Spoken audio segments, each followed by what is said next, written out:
আপনি আয়ুর্বেদিকে গেলে মালটা চাইলে দিব না? 260 টাকা থেকে যদি ওই জায়গায় গিয়া 60 টাকা কম দেন মালটা দিব কি? হ্যাঁ, 1 টাকা কম দিলেও কিন্তু দিব না। তাহলে বলবেন যে আপনি কত নেবেন? কাকা আমি ডাইরেক্ট কোম্পানি, আপনি ডাইরেক্ট কাস্টমার। যে কোনো একটা বস্তু কিনতে যান, একটা হোলসেল পাইকারি রেট আছে না? হ্যাঁ, আমি পাইকারি রেটে মাত্র একজন মানুষের হাতে একটা বোতল দিব। কারে দিব জানেন? যিনি বলছেন যে আমার বাড়িতে একটা ছোট বাচ্চা আছে, ভাত খায় না, আমি নিজে গ্যাস্ট্রিক বেমারি, বাবার পেশাবের গন্ডগোল, মার নার্ভের সমস্যা, আমি নিজে লিভারের জন্য আপনার কাছ থেকে একটা দাওয়াই নিতাম। এটা আয়ুর্বেদিক মাল দেখে আমার বিশ্বাস হচ্ছে। আপনি দামটা কয়টা গেলেন? 260 লাগবো না, 200 টাকা লাগবো না। এতগুলা দাদার ভিতর থেকে একজন মানুষ ডাইরেক্ট পাইকারি রেটে এই 260 টাকার একটা মাল কি আমাকে মাত্র বললে ফোন 100 রুপিস, 100 টাকা দিয়ে সম্মান করলো একজন ব্যক্তি। আসুন, আমি একজন মানুষের হাতে একটা বোতল দিতাম, দাম আমি 100 টাকা নিলাম, 100 টাকা নিলাম, 100 টাকা, 100 টাকা, 100 টাকা, 100 টাকা, 100 টাকা।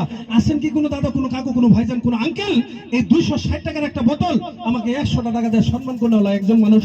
যদি আসেন আপনার একটা বোতল দিব, নাই যদি দুইটা গান শুনবেন, আপনাদের ওষুধটা খাওয়াইবো, আপনারা বিদায় নিবেন, আমরাও বিদায় নিবো। আপনার লাগে পয়সাটা দেন।